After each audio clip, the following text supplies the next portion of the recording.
Bueno, el radicalismo y su historia tiene, por supuesto, condimentos muy particulares, si nos ponemos a pensar, y todo nos lleva a una historia trazada, ¿sí?, de lo que fue y, por supuesto, de lo que vino después con el radicalismo.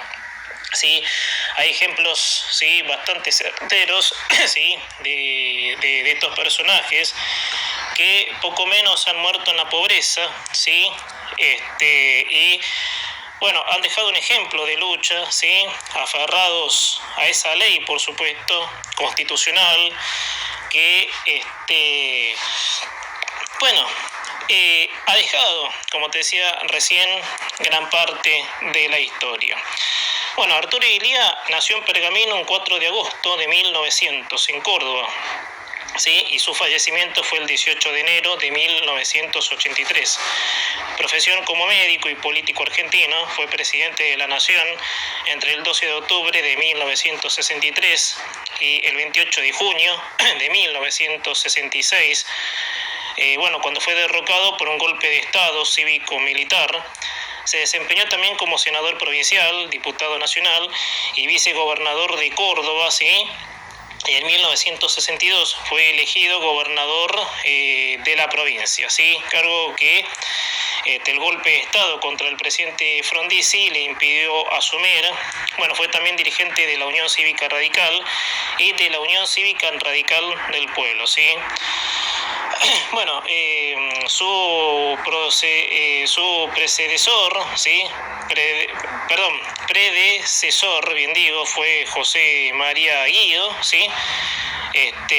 Vicepresidente Carlos Humberto Perete, obviamente, y bueno, así, por supuesto, la historia sigue haciendo, ¿sí?, de Arturo Illia. Y vamos a repasar en este primer programa, ¿sí?, de este retorno, ¿sí?, al programa Hora de Hablar, para hablar cómo llegó Illia, ¿sí?, a la presidencia, ¿sí? Bueno, Illia llegó a la presidencia de la Nación en elecciones controladas por las Fuerzas Armadas, en las que se proscribió al peronismo y al comunismo, y se realizaron mientras estaba detenido, ¿sí?, el anterior presidente constitucional Arturo Frondizi. Durante su gobierno intentó anular los contratos petroleros firmados por el expresidente Frondizi con compañías extranjeras, pero terminó por anular unos pocos acuerdos, renegociar algunos, y la mayoría de las empresas siguieron produciendo.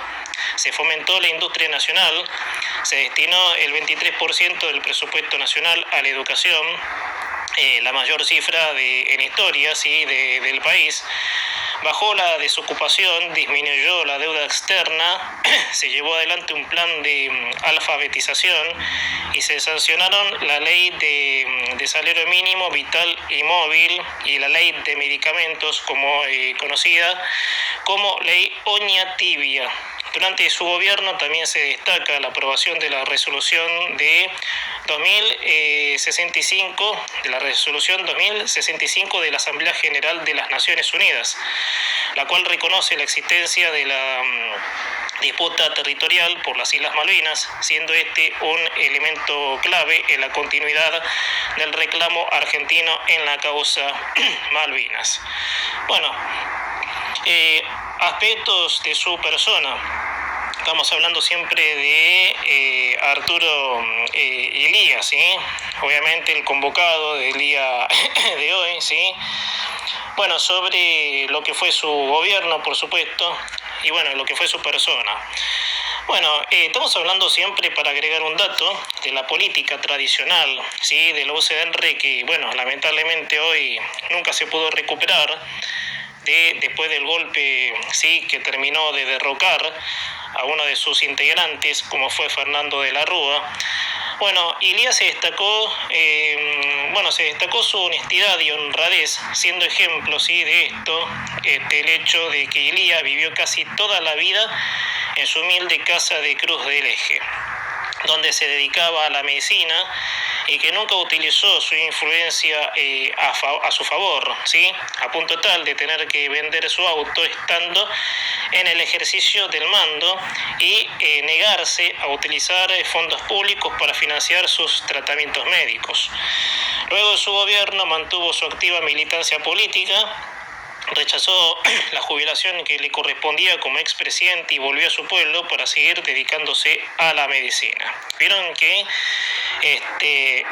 lo que era en ese entonces, ¿no?, la dignidad de un representante, ¿sí?, que bueno, hoy lamentablemente se ha perdido, ¿sí?, como sabemos, ¿no?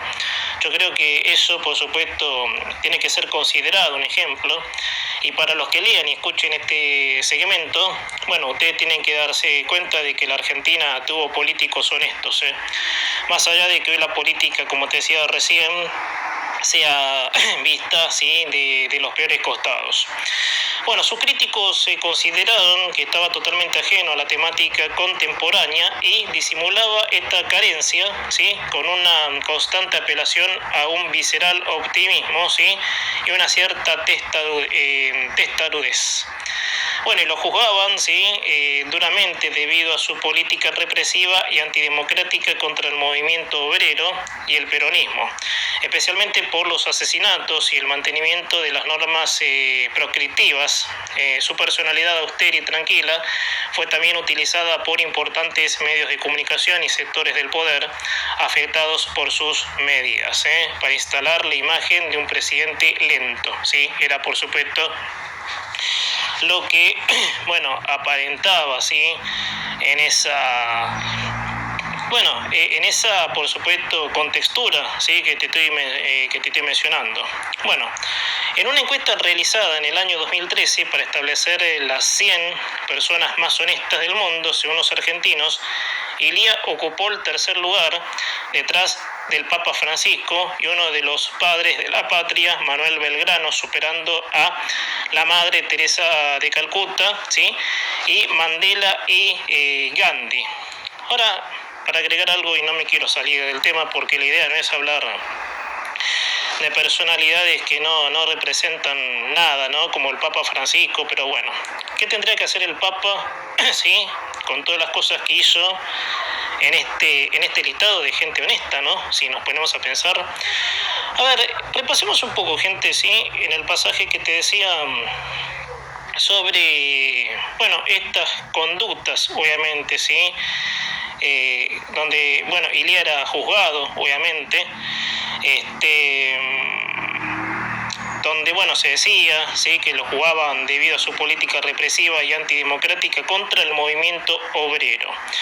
Fíjense en que la palabra movimiento siempre representó lo que hoy podemos considerar lo que pasa ahora, por ejemplo, ¿sí? Eso, por supuesto, tiene una explicación muy satisfactoria, así que puede, por supuesto, dar crédito, ¿sí?, a que no es como se decía, obviamente, ¿no? Ilía, por supuesto, era, bueno, un político bien de raza, esos políticos de antes, de la tradicional política que, bueno, hizo y ha hecho, por supuesto, por nuestro país. Bueno, la biografía ya la comentamos, pero te cuento un poco más. Cursó la escuela primaria hasta cuarto grado en la escuela provincia número 18 y quinto y sexto grados en la escuela normal mixta de esa ciudad. Los estudios secundarios los realizó en Buenos Aires, en el colegio salesiano Pío IV del barrio de Almagro, ¿sí?, como pupilo. En el año 1918 comenzó sus estudios de medicina en la Facultad de Medicina de la Universidad de Buenos Aires. Ese mismo año estalló en Córdoba el movimiento estudiantil conocido como Reforma Universitaria, que sentó a los principios de la universidad gratuita, libre y cogobernada, y modificó profundamente la concepción y administración de la educación superior en Argentina y en gran parte de América Latina. Como parte de sus estudios de medicina, en 1923 ingresó como practicante del Hospital San Juan de Dios de la ciudad de La Plata, graduándose, sí, con el título de médico en el año 1927. En 1928 tuvo una entrevista, sí, la única de toda su vida, sí, con el entonces presidente Hipólito Yrigoyen, a quien le ofreció sus servicios como médico. Yrigoyen le propuso trabajar como médico ferroviario en distintas localidades y Arturo Illia, decidió radicarse en Cruz del Eje, ¿sí?, en la provincia de Córdoba. Desempeñó su actividad de médico en esa localidad desde el año 1929 hasta 1963, interrumpidos por los 3 años entre 1940 y 1943 en que fue vicegobernador de Córdoba. Lo llamaban el apóstol de los pobres por su dedicación a los enfermos sin recursos, viajando a caballo en sulky o a pie para llevar medicamentos que él mismo compraba. O sea que quiero hacer un paréntesis para agregar algo yo acá, ¿sí?, más allá de lo que te leí. El espíritu de solidaridad que viene, con objetos que son hechos, ¿no? Hoy, por ejemplo, cuando hablamos de solidaridad, tenemos que hablar de chantas, obviamente, para agregar. Pero no, hasta a pie iba a llevar medicamentos, obviamente, hasta que pudiera, por supuesto, encontrar la forma de sacar, ¿sí?, a todos esos pobres, obviamente, que existían. El 15 de febrero de 1939 contrajo matrimonio en la iglesia parroquial María Auxiliadora de la ciudad de Punta Alta, en la provincia de Buenos Aires, con la cordobesa Silvia Martorell, ¿sí?, en 1966, hija de Arturo Martorell y Mercedes Casvalder, ¿sí?, y con quien tuvo 3 hijos, como Emma, Silvia y Lía, en 1940, Martín, Arturo y Lía, también en 1940, y Leandro, Hipólito y Lía, en 1946. De 1963 a 1966 ejerció la presidencia de la Nación luego del golpe militar del 28 de junio de 1966, conocido como Revolución Argentina. Se trasladó a Martínez, provincia de Buenos Aires, donde residió, alternando con viajes a Córdoba. Continuó una intensa actividad política en el seno de la Unión Cívica Radical hasta su muerte en el 18 de enero de 1983. Vamos un poquito a lo que es la carrera política. Illia se afilió a la Unión Cívica Radical en 1918, fuertemente influido por la activa militancia radical de su padre y su hermano Ítalo. Ese mismo año comenzó sus estudios universitarios en medio de la movilización juvenil que acompañaba la reforma universitaria. A partir de 1929, año en que se radicó en Cruz del Eje, inicia una intensa actividad política que alterna con su actividad profesional. En 1935 fue elegido senador provincial por el departamento Cruz del Eje en las elecciones del 17 de noviembre. En el Senado provincial participó activamente en la aprobación a la ley de la reforma agraria, ¿sí?, que fuera aprobada por la legislatura de Córdoba, pero rechazada en el Congreso de la Nación. Presidió la Comisión de Presupuesto y Hacienda e impulsó la construcción de las represas de Nuevo San Roque, La Viña, Cruz del Eje y Los Alazanes. En las elecciones del 10 de marzo de 1940 fue elegido vicegobernador de Córdoba, acompañado al gobernador Santiago del Castillo, ¿sí?, cargo que asume el 17 de mayo del año 1940, hasta que la provincia fuera intervenida el 19 de junio de 1943. El 20 de abril de 1948 asumió como diputado nacional, cargo que desempeñó hasta el 30 de abril de 1952. Formó parte de las comisiones de Obras Públicas e Higiene y Asistencia Medicinal. Luego de la muerte de Amadeo Sabatini, fue reconocido como representante del sabatinismo o Línea Córdoba, una corriente interna de la Unión Cívica Radical formada en la década de los 30, que se diferenció tanto del unionismo como del movimiento Intransigencia y Renovación. Siendo diputado nacional por Córdoba, fue parte de los comandos civiles que ayudaron al golpe de Estado de 1955. Bueno, camino a la presidencia, ¿sí?, que es el pasaje que quizás identifique, ¿sí?, la llegada, ¿sí?, de Illia, por supuesto, a la presidencia. Luego del golpe de Estado del 16 de septiembre de 1955, que derrocó al presidente Juan Domingo Perón, se reinició un largo periodo de inestabilidad política en la Argentina. Los militantes proscribieron al peronismo y sus simpatizantes recurrieron al voto en blanco para expresar su rechazo a las elecciones convocadas sin su participación.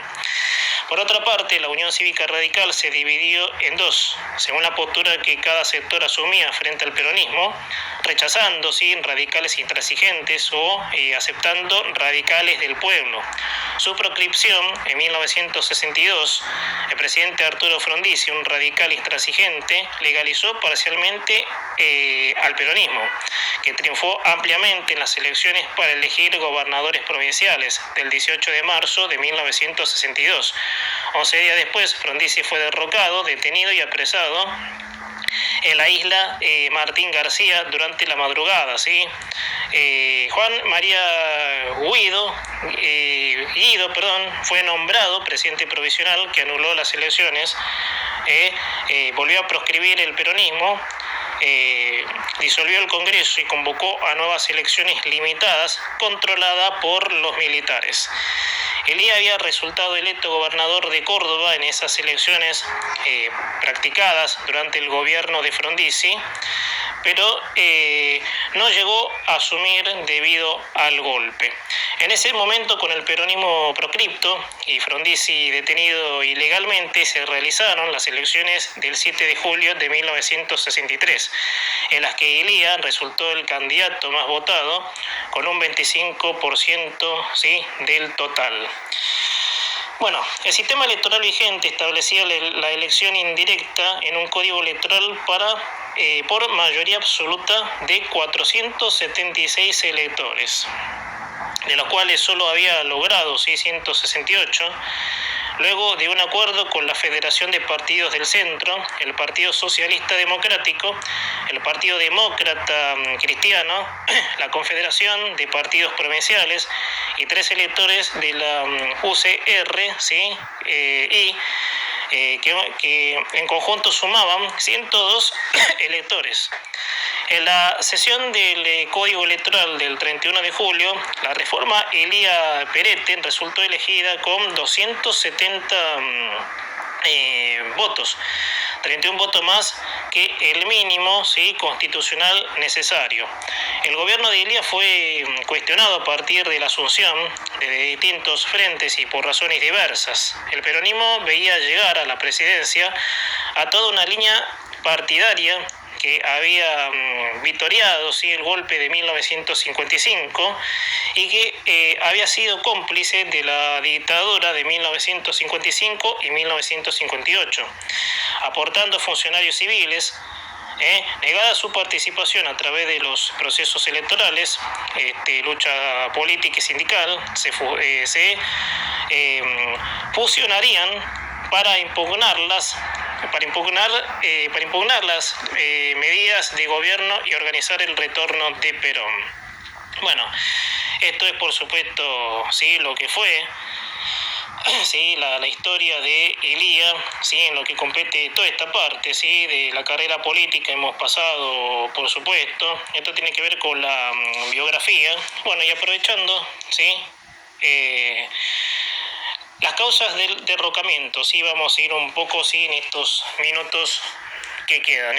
El gobierno de Elía, como el de Frondizi, tuvo que reconocer el hecho de haber sido elegido en elecciones no libres.